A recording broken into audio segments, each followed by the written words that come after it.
क्या लगता है आपको जो मंथन वाला मामला था या ये था, ये आपके खिलाफ एक जिहादी साजिश थी?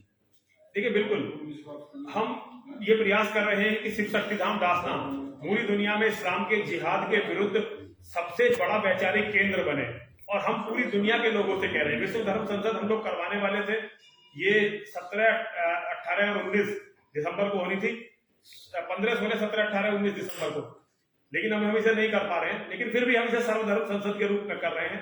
इस्लाम के जिहादी हमारी योजना को रोकना चाहते हैं और हमारा कत्ल करना चाहते हैं। देखिए, मैंने इस्लाम को कहीं बाहर से नहीं सीखा है, मैंने इस्लाम को उनकी मस्जिदों से और उनके मदरसों से सीखा है। जो लोग अपनी मस्जिदों में बताते हैं हमारे बारे में और अपने बारे में, आज वही जब मैं सारी दुनिया को बता रहा हूं कि मुसलमान ये बोलते हैं, तो वो चिड़े हुए हैं और वो चाहते हैं कि वो मेरा कत्ल कर दे। मोहम्मद की जो सच्चाई हमने पूरी दुनिया के सामने रखी है, ये भी एक माँ और महादेव ने अभूतपूर्व काम हमसे करवाया है, और ये पूरे धर्मांतरण गिरोह के रहस्य को खुलने के हम सूत्रधार बने, और योगी जी ने इस गिरोह की सच्चाई पूरी दुनिया के सामने ला दी। कलीम जैसे मौलानाओं का पकड़ा जाना, आप इसे मजाक समझते हैं क्या? भारत की सत्ताओं के सर्वोच्च केंद्रों के बहुत नजदीक है ये कलीम, लेकिन फिर भी योगी जी ने इसको जेल में डालकर पूरे गिरोह का जो पर्दाफाश किया है वो बहुत ही सराहनीय है, और हमारे लिए सौभाग्य की बात है कि हम इसका माध्यम बने। ये मेरी मां ने और महादेव ने मुझे बहुत बड़ा मौका दिया, उनके कारण ये सारा पूरा गिरोह खुला, और आगे अभी बहुत बड़ी लड़ाई है जो शिव शक्तिधाम दासना से लड़ी जाएगी। सर, एक सवाल ये है, उसके दो पार्ट हैं।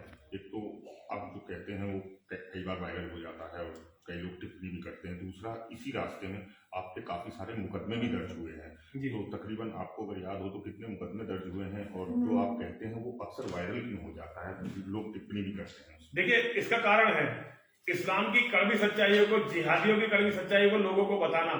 ये सबने नहीं किया था, मेरी माँ और महादेव ने मुझे मौका दिया कि मैंने इस्लाम के जिहाद को अच्छी तरह से पढ़ा, इस्लाम को अच्छी तरह से पढ़ा, और वो पूरी दुनिया को दिखाया, पूरी दुनिया को बताया। तो मैं तो इसे बड़ा सौभाग्य मानता हूं, और वायरल होना, तो सत्य का वायरल होना बहुत जरूरी है।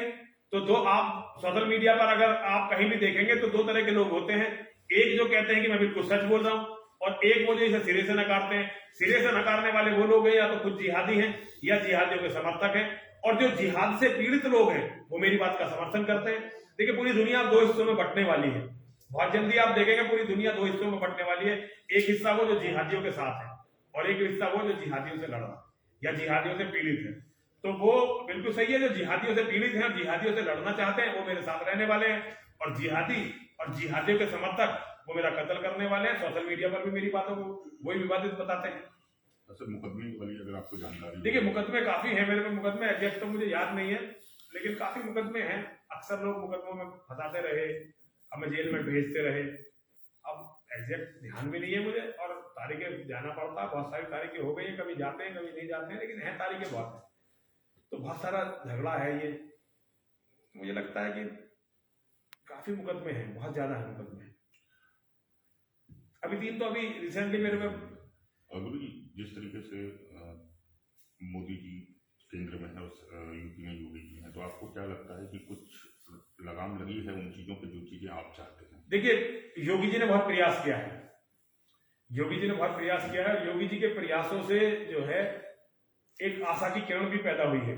मैं तो समझता हूं, मैं तो आशावान हूं योगी जी के कारण। मोदी जी के बारे में मैं कोई टिप्पणी नहीं करना चाहूंगा, क्योंकि मोदी जी ने कुछ भी ऐसा नहीं किया जिसे मैं समझता कि कोई अच्छा काम हुआ है। मैं मोदी जी के किसी भी काम से संतुष्ट नहीं।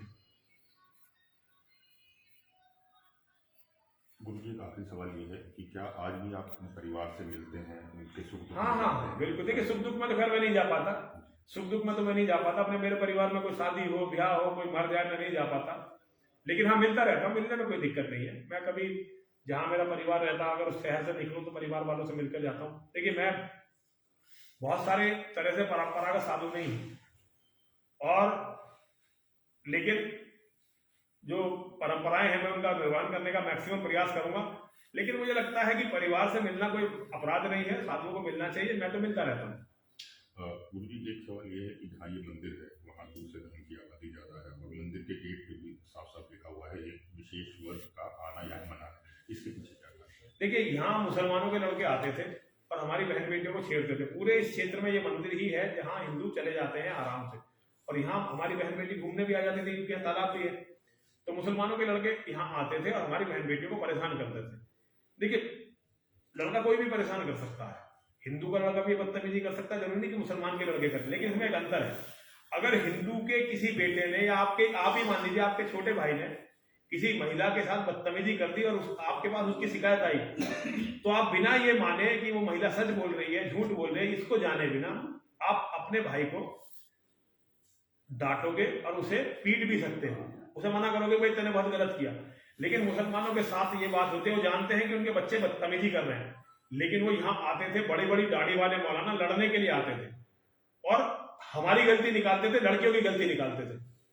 भाई हमारी बेटियां, मुझे नहीं लगता कि वो दूसरों का शिकार होनी चाहिए, कोई हमारी बेटियों को शिकार करने मंदिर पर आए, ये मुझे अच्छा नहीं लगता था, इसीलिए हमने लिखवाया कि मुसलमानों का प्रवेश इस मंदिर में वर्जित है। सर आखिरी सवाल यह है कि यूपी पुलिस काफी रहती है, हमने भी देखा जैसे आए, उसके बावजूद 2 इंसिडेंट जो हुए, जो धर्मांतरण वाला मामला हुआ और जो नरीशा नंजी पे हमला हुआ, तो किसकी फॉल्ट और किसकी गलती मानते हैं और क्या वो लोग इतने स्ट्रांग हैं कि इतनी पुलिस होने के बावजूद आ जाते हैं? जी बहुत ज्यादा। एक तो देखिए वो लगातार कोशिश कर रहे हैं, कुछ मामलों में पुलिस कामयाब हो जाती है, देख कर भगा देते हैं, कुछ मामले पुलिस की नजर से बच जाते हैं। तो ये 2-3 मामले जो है ये वो है जो पुलिस की नजर से बच गए, वो पुलिस कामयाबी होती है। लेकिन जिहादियों का जो प्रहार है वो इतना लगातार है कि अगर हमारे अपने बच्चे, अगर हमारे अपने शिष्य जागरूक ना हो तो अभी तक हमारा कई बार कत्ल हो गया होता। थोड़े से शॉर्ट करने हैं उसमें ना, थोड़ा सा तो यही कर लेते हैं, थोड़ा सा मंदिर में आप जैसे